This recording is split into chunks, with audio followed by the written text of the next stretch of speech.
پھر وہی بات ہے محترم ٹیچر کے نظر انداز کرنے کے جو معنی ہیں، جو اس کا مفہوم ہے، اس کو صحیح طور پر یہ الفاظ جو ہیں توجہ نہ کرنا، یہ واضح نہیں کرتے۔ لہٰذا آپ کو اس کی تفصیل بتانا پڑے گی کہ اگر آپ کے ساتھ کوئی اچھا سلوک نہیں کرتا، آپ کے ساتھ کوئی زیادتی کرتا ہے، تو اس کو سنجیدگی سے نہ لیں، اس کا جواب نہ دیں۔ یہ ہوتا ہے نظر انداز کرنا۔ ان کو آپ بتا سکتے ہیں کہ مثال کے طور پر آپ کے ساتھ کوئی بدسلوکی کرتا ہے، ہلکی سی کوئی گالی دے دیتا ہے، تو ایک طریقہ تو یہ ہے کہ آپ اس کے جواب میں گالی دیں، لیکن بہتر ہے کہ اس کو نظر انداز کر دیا جائے۔ اور نظر انداز کرنے کا طریقہ کیا ہے کہ آپ نے گالی سنی، آپ آگے بڑھ جائیں، چھوڑ دیں اس کو۔ تعلیمات، یہ لفظ تعلیم کی جمع ہے اور اس کے معنی ہے تعلیم کے بتانا اور سکھانا۔ رحیم، رحم کرنے والا، اللہ کے ناموں میں سے ایک اور اللہ کی ایک صفت، رحم کرتا ہے۔ غزوہ، وہ جنگ جس میں رسول اکرم صلی اللہ علیہ وآلہ وسلم شریک ہوئے، وہ غزوہ کہلاتا ہے۔ کفار، کافر کی جمع، قول و فعل، باتیں اور کام یا چال چلن، لیکن یہ زیادہ ضروری ہے بچوں کو بتانا۔ آپ انہیں یہ دو الفاظ سے مل کر ایک مرکب لفظ بنا ہے، تو آپ انہیں بتائیں گے کہ بچوں، قول کے معنی ہے بات کرنا یا کی گئی بات، اور فعل کے معنی ہے کام، اخلاق، عادات، اچھی عادات۔ اب ہم آتے ہیں متن سے متعلق تشریحات کی طرف۔ بچوں کو وضاحت کے ساتھ آپ نے بتانا ہے کہ قول و فعل سے دوسروں کو دکھ یا تکلیف کیسے دی جا سکتی ہے۔ بچوں کو آپ بتائیں گے کہ ہم زیادہ تر لوگوں کو اپنی زبان کے استعمال کے ذریعے تکلیف پہنچاتے ہیں، اتنا ہم اپنے فعل سے تکلیف شاید نہیں پہنچاتے جتنا ہم اپنے قول سے پہنچاتے ہیں۔ ہم کوئی بھی ایسی بات کر دیں جو دوسرے بندے کو پسند نہ آئے، اس کا مذاق اڑا دیں، تو ظاہر ہے ہم نے کچھ بات کر کے ہی اڑانا ہے۔ اس پر طنز کر دیں، کوئی کسی کو گالی دے دے، کوئی کسی کے کردار پر تبصرہ کر دے، اس کو برا کہہ دے، تو ظاہر بات ہے دوسروں کو تکلیف پہنچتی، فعل سے بھی تکلیف پہنچتی۔ کو ہم کام ایسا کر دیں جس سے کسی دوسرے کا نقصان ہو جائے۔ میں اس کی ایک مثال دیتا ہوں، آپ بچوں کے سامنے یہ مثال ضرور دیجیے گا کہ کوئی بچہ، آپ ان کو بتائیے گا کہ بچوں دیکھو، کوئی بچہ سڑک پر چلتے چلتے کیلا کھا رہا ہے، اس نے کیلا کھایا اور اس کا چھلکا سڑک پر پھینک دیا۔ اب وہاں سے گزرنے والے نے تو نہیں دیکھا کہ کیلے کا چھلکا پڑا ہے، وہ اس کا پاؤں کیلے کے چھلکے پر آیا اور وہ پھسل کر گر گیا، اسے چوٹ لگی۔ اب یہ دیکھیں، یہ ہے مثال کہ اپنے فعل سے، اپنے کسی کام سے، اپنی کسی حرکت سے ہم کسی دوسرے شخص کو کیسے تکلیف پہنچا سکتے ہیں۔ اس کے بعد ہے معافی مانگنے یا معاف کر دینے کے کیا فائدے ہیں۔ دیکھیے، آپ سے کوئی غلطی ہو گئی، آپ نے کسی کو کوئی تکلیف پہنچائی زبان سے یا کام سے، اور آپ کو فوراً احساس ہو گیا کہ مجھ سے زیادتی ہوئی ہے، تو بچوں کو بتائیے کہ آپ نے دو لفظ بولنے ہیں اور دوسرے شخص کو صرف یہ بتانا ہے کہ آپ کو افسوس ہوا ہے، آپ سے غلطی ہو گئی۔ آپ انگریزی میں سوری کہتے ہیں اور اردو میں آپ معاف کرنا کہتے ہیں۔ اب دیکھیے، آپ ذرا بچوں کو یہ بات بتائیے گا کہ آپ سے غلطی ہوئی، آپ سے کوئی زیادتی ہوئی، تو دوسرے بندے کو غصہ تو آیا ہوگا، لیکن جو ہی آپ بچوں کو بتائیے کہ اب وہ ذرا غور کریں، مشاہدہ کریں اس بات کا کہ جو ہی آپ نے لفظ سوری بولا، معاف کرنا بولا، یا بولا کہ میں معافی چاہتا، تو دو تین لفظ بولنے کے نتیجے میں وہ شخص جس کو غصہ آیا تھا وہ فوراً تبدیل ہو گیا، اس کا غصہ غائب ہو گیا، اور نہ صرف غائب ہوا بلکہ وہ آپ کی طرف شاید تعریفی نظروں سے دیکھے گا کہ یار یہ اچھا بندہ ہے۔ اسی طرح معاف کر دینے کے فائدے، آپ نے اگر اس کو معاف کر دیا، دیکھیں کسی سے کوئی غلطی ہو گئی آپ کے معاملے میں اور اس نے سوری کہا یا معافی مانگی آپ سے، اور آپ نے اس کو معاف کر دیا، صرف دل میں معاف نہیں کیا، آپ نے اس کو کہہ بھی دیا کوئی بات نہیں، ہو جاتی ہے غلط، اور جب آپ نے باقاعدہ معاف کر دینے کا اعلان کر دیا تو وہ شخص آپ کے بارے میں اچھا سوچے گا، یار دیکھو اس نے غصہ نہیں کیا، میں نے معافی مانگی، اس نے معاف کر دیا فوراً۔ اس کے بعد ہے کہ کسی کی غلطیوں یا کمزوریوں کا مذاق نہیں اڑانا چاہیے۔ کیوں؟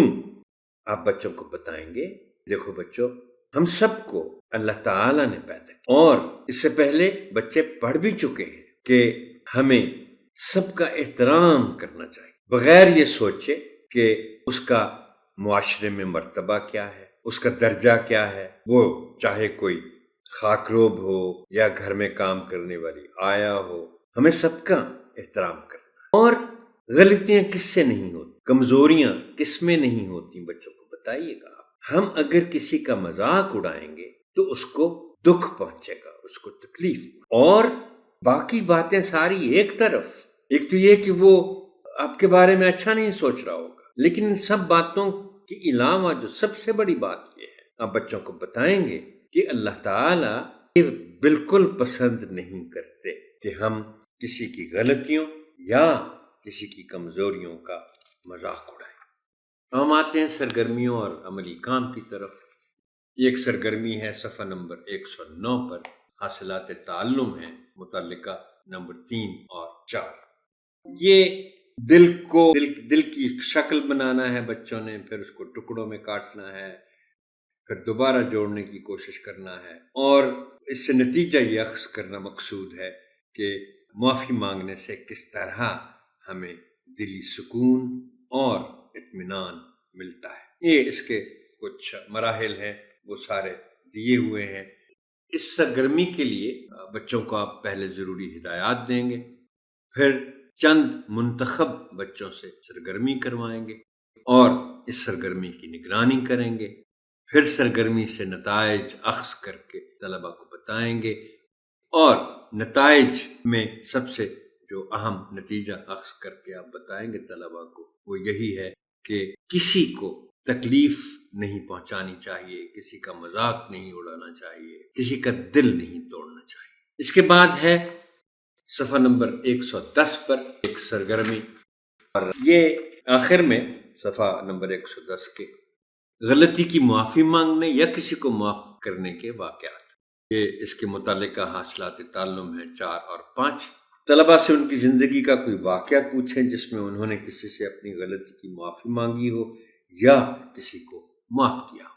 آپ طلباء کی حوصلہ افزائی کریں گے تاکہ وہ آگے آ کے زندگی میں سے اس طرح کے واقعات بیان کر سکیں، لیکن اس میں آپ بچوں کو بتائیں گے کہ کوئی معمولی سے معمولی واقعہ بھی ہو تو وہ بیان کر سکتے ہیں۔ واقعات بتانے والوں کو شاباش دیں اور خود بھی اپنا کوئی واقعہ بیان کریں، بلکہ جیسے میں نے محترم ٹیچر تجویز کیا ہے کہ ابتدا آپ خود کریں تو بہتر ہو۔ آپ بچوں کو بتائیں کہ بھئی آپ تیاری کریں، آپ نے اس طرح کے واقعات بتانے ہیں باقی جماعت کو، لیکن سب سے پہلے میں آپ سے اپنی زندگی میں سے کوئی واقعہ بیان کروں گا یا کروں گا۔ جیسے لکھا ہے کہ سرگرمی کے بعد اختتامی کلمات ضرور کہیں۔ محترم ٹیچر، یہ سیشن یہاں تک ہی، آپ کی سماعت کا شکریہ۔ اللہ حافظ ناصر۔